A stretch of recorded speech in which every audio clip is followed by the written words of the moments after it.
solo 2 parole sono bastate a cambiare la storia del crimine. Mani in alto. Si dice che a pronunciarle per la prima volta sia stato lui, Bill Miner. Ma non immaginatevi un killer spietato. Bill era un uomo dai modi raffinati che chiedeva scusa quando si svaligiava la cassaforte e proibiva ai suoi uomini di sparare.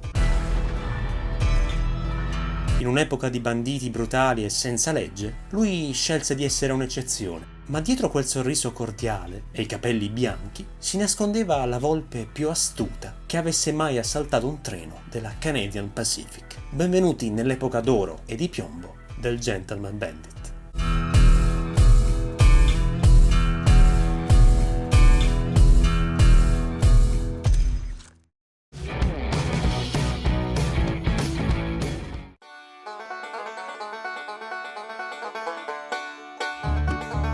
Mentre il mondo correva verso la modernità, Ezra Allen Miner correva verso il pericolo.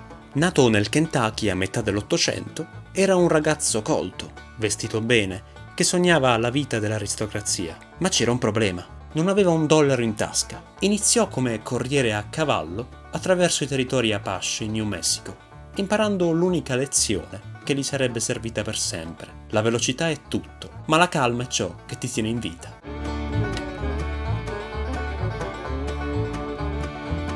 Utilizzò numerosi nomi falsi, tra cui California Bill, W.A. Morgan e George Edwards. Nel gennaio del 1866, insieme a un complice di 15 anni, John Sinclair, Miner rapinò un ranchero, sottraendogli $80. Il gesto da gentleman già in questo caso si rivela. Decise di restituire $10 al ranchero per permettergli di pagarsi il viaggio. I due furono catturati il giorno successivo e Bill Miner scontò 4 anni al penitenziario di San Quentin, in California, sulla sponda settentrionale della baia di San Francisco, a nord del Golden Gate Bridge.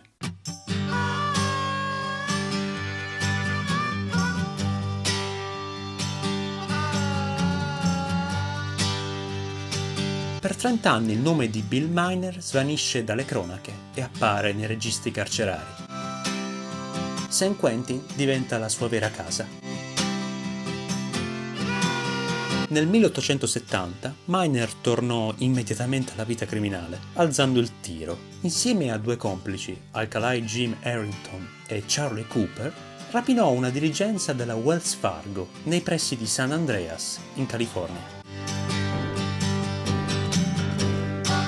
Riuscirono a sottrarre circa $2.600, una cifra considerevole per l'epoca. Tuttavia, fu catturato qualche giorno dopo e scontò altri 10 anni. Fu rilasciato nel 1880. Nonostante la lunga prigionia, una volta libero, decise di formare una nuova banda per rapinare diligenze, però in Colorado.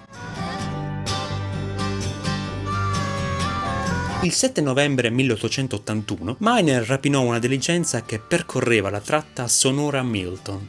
Durante il colpo emersero di nuovo i suoi modi composti che stavano costruendo il mito del Gentleman Bandit. Fu rintracciato da un detective della Wells Fargo e fu arrestato poco dopo il colpo.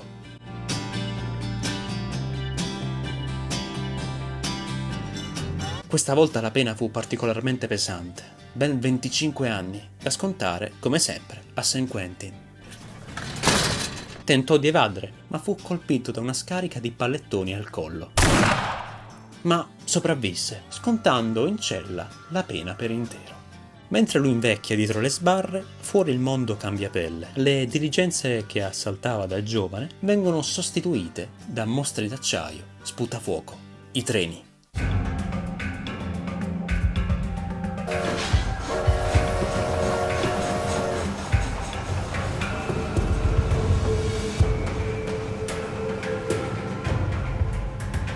Quando Bill esce nel 1901, ha i capelli bianchi e lo sguardo di chi ha perso tutto. Ma la volpe grigia ha un piano. Se il mondo è cambiato, lui cambierà il modo di derubarlo.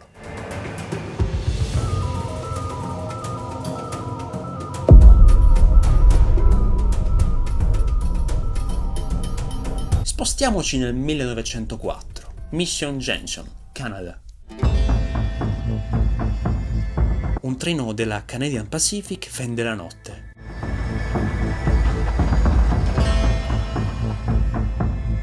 All'improvviso un uomo dai modi gentili sale a bordo. Non urla, non impreca. Con una calma glaciale dice: "Mani in alto, per favore". È la nascita del mito. Bill Miner non ruba alla povera gente, ma ai giganti delle ferrovie, ai monopoli che tutti odiano. Il popolo lo ama, la polizia lo teme, diventa il bandito gentiluomo, l'ultimo fuorilegge del vecchio West, in un secolo che non lo vuole più. È la prima rapina a un treno nella storia della British Columbia. Bill e i suoi uomini fermano il convoglio della Canadian Pacific Railway. Si narra che portarono via circa $7.000 in oro e una fortuna in obbligazioni.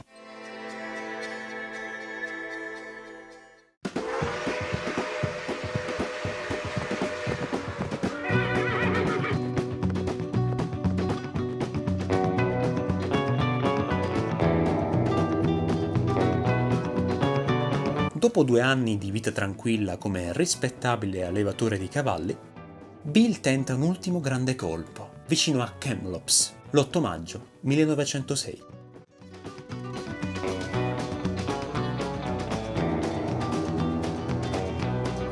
Ma la fortuna ha una scadenza.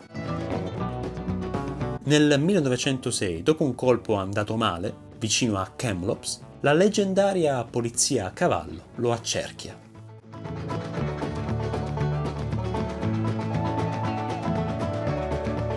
Bill Miner, insieme ai suoi uomini, sbagliano vagone. Invece della cassaforte dell'oro, rapinano il vagone postale, portando via solo $15 e sacchi di lettere. Per la prima volta, la neonata Royal Northwest Mounted Police, le Giube Rosse, organizza una caccia all'uomo tecnologica, usando il telegrafo per coordinare le pattuglie. Bill viene circondato mentre sta mangiando in un bosco in territorio canadese. Non oppone resistenza, si toglie il cappello e con la sua solita eleganza si consegna. Sembra la fine, ma Bill Miner ha ancora un asso nella manica. Riuscendo a evadere in maniera rocambolesca dal penitenziario di massima sicurezza.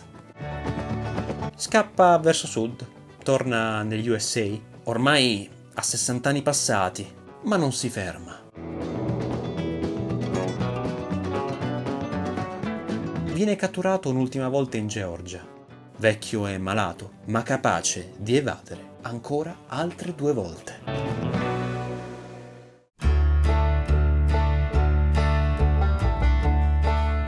Che fine fa Bill Miner? Bill Miner non morì sotto una pioggia di piombo in un duello al sole. Morì in una cella della Georgia, stroncato da una gastrite dopo aver bevuto acqua infetta durante la sua ennesima disperata fuga nelle paludi.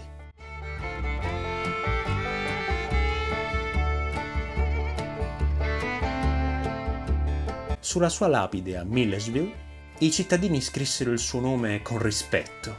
Esistono 2 lapidi. La prima ha il nome sbagliato e la data errata, invece la seconda è quella corretta. Ciò dimostra che Bill Miner sia riuscito a sfuggire in un certo qual modo anche dalla storia ufficiale. Perché Bill Miner non era solo un ladro, era l'ultimo romantico di un'epoca che stava scomparendo. L'uomo che aveva insegnato al crimine ad avere classe. La storia di Bill Miner ci lascia con una domanda che ancora oggi divide gli storici. Era un uomo che ha scelto il crimine per avidità o un ribelle che non accettava di sottomettersi a un mondo fatto di regole e grandi corporazioni? Forse la risposta sta in quel soprannome, il bandito gentiluomo. In un'epoca che stava diventando cinica e industriale, dove Bill scelse di mantenere un'etica d'onore, ricordandoci che anche nel lato oscuro si può scegliere di non perdere la propria umanità. La volpe grigia è svanita tra le nebbie della Georgia, ma il suo urlo, hands up, riecheggia ogni volta che pensiamo alle ultime grandi leggende della frontiera.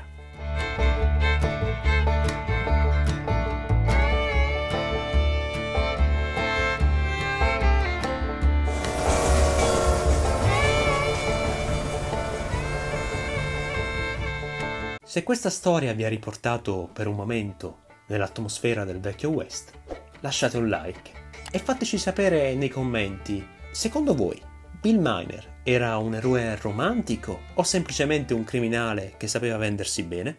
E se volete scoprire altre vite vissute al limite, tra polvere, piombo e leggenda, mi raccomando, iscrivetevi al canale attivando la campanella delle notifiche. Noi ci vediamo nel prossimo viaggio. Grazie per aver guardato. A presto!